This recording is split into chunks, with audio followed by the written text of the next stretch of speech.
ఏకాదశి చెయ్యడం అంటే శుద్ధోపవాస ప్రథమ నిర్జలోపవాసమే.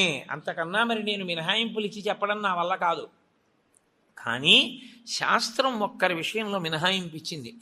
శరీర కష్టం చేసుకుని బ్రతికే వాణ్ణి మాత్రం ఉపవాసం చెయ్యమని నిర్బంధించవద్దు.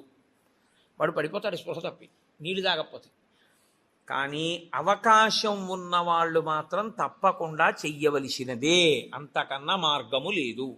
కాబట్టి శుద్ధోపవాస ప్రథమ నిర్జలోపవాసమే చెయ్యాలి. యథార్థమునకు మంచినీటి చుక్క కూడా ఇక ఏకాదశి తిథి నాడు పుచ్చుకోకూడదు.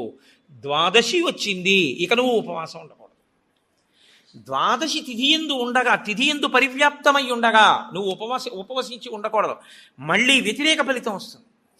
ద్వాదశి తిథి ప్రవేశించేసింది, ఇక నువ్వు పాలన చేసేయాలంతే. ఎలా పాలన చేయాలో తెలుసా అండి? ద్వాదశి తిథి ప్రవేశించేటప్పటికి నువ్వు పరిశేచనం చేసేయాలంతే. ద్వాదశి ఉదయం 6:30కు వచ్చిందనుకోండి, మీరు 6:30 లోపల మీ భార్య గారు మీరు సంధ్యావందనం అనుష్ఠానం పూర్తి చేసే లోపల ఆవిడ మహానైవేద్యం సిద్ధం చేసి తీసుకొచ్చి ఇచ్చేయాలి. మీరు నైవేద్యం పెట్టేసి ఆ రోజు 6:30కి భోజనం చేసేయాలి. నాకు సహించదండి అనకూడదు, చేసేయడమే. ఏకాదశి వ్రతమునందు ద్వాదశి కలిసిపోయి ఉంటుంది.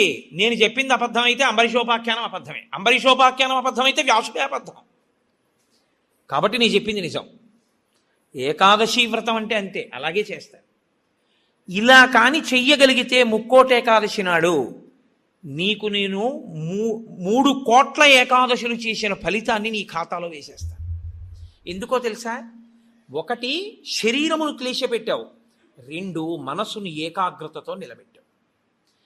కాబట్టి ఏం చేయాలంటే మార్చి మార్చి మార్చి మార్చి మార్చి మార్చి భగవత్ కథ యందు కూర్చోవాలి. మరి ఇక దేనికి లేవాలి? శరీర శోధన చేయడానికి, మూత్ర విసర్జన చేయడానికి లోపలికి వెళ్ళి నీళ్లు లేవు, మల విసర్జన చేయడానికి లోపల వేసిన పదార్థం లేదు, ఇంకెందుకు లేవడం? కాబట్టి లేవక్కర్లేదు. కాబట్టి ఏకాదశి రాగానే కూర్చుంటే ద్వాదశి వచ్చాక లే.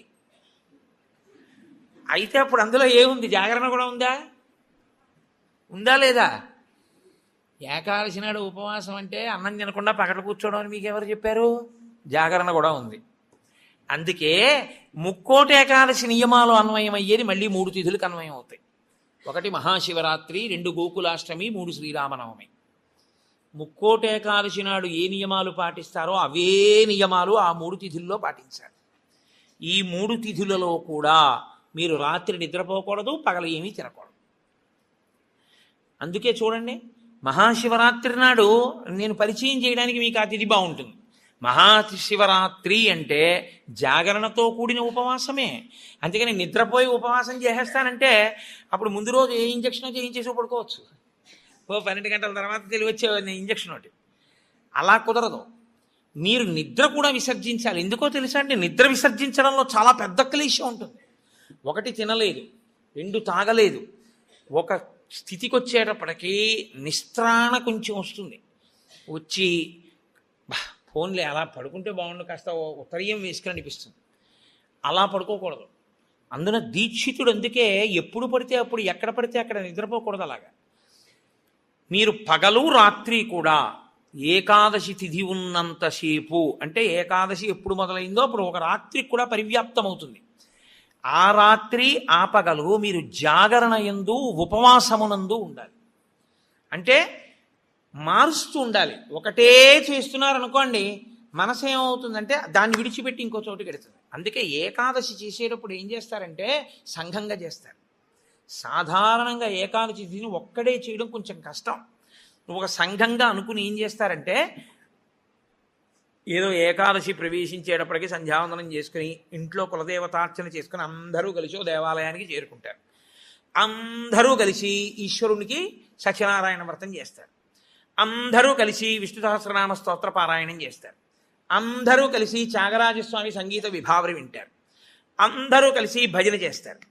అందరూ ఎవరో లేచి నాట్యం చేస్తారు, మిగిలిన వాళ్ళు చూస్తుంటారు. మారుస్తారు. మార్చి మార్చి మార్చి మార్చి భగవత్ శబ్దమునందే లీనమైపోతారు. ఏది చేస్తున్నా ఈశ్వర నామం పడుతుంటుంది. ద్వాదశి నాడు అన్నం తింటుంటే ఏది విన్నా గోవింద గోవింద అని అవే వినపడుతుంటాయి. ఇంకా ఏదో వెంకటాచలంలో 10 రోజులు ఉండి వచ్చిన వాడికి ఎక్కడ చూసినా గోవిందా అని వినపడినట్టు ఇంకా అస్తమానం గోవిందా అని వినపడుతుంటుంది. అంతగా నువ్వు ముక్కోటి ఏకాదశిని చెయ్యగలిగితే, అలా చేసినప్పుడు నీకు 3 కోట్ల ఏకాదశుల ఫలితాన్ని నీ ఖాతాలో వేస్తాను. నాకు ఇప్పుడు చెప్పండి, నిజంగా ముక్కోటి ఏకాదశి చేసేవాళ్ళు ఎంతమంది? ఎవరికి వెయ్యాల ఫలితం?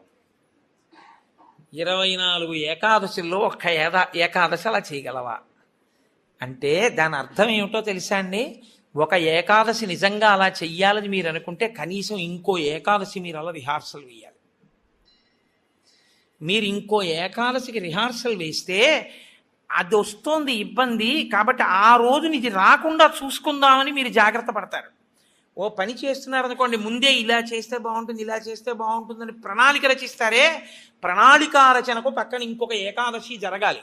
అందుకే ముక్కోటి ఏకాదశి ఒక ఏకాదశి ఎవడు చేయడు, పక్కన ఇంకో ఏకాదశి చేస్తారు.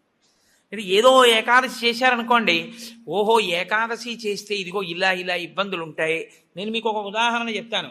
ఏకాదశి రేపు వ్రతం చేద్దాం అనుకుని ముందు రోజు మీరు పుల్లని పదార్థాలు, తీయటి పదార్థాలు బాగా తినేశారనుకోండి, మీరు ఇంక దాహాన్ని ఆపలేరు.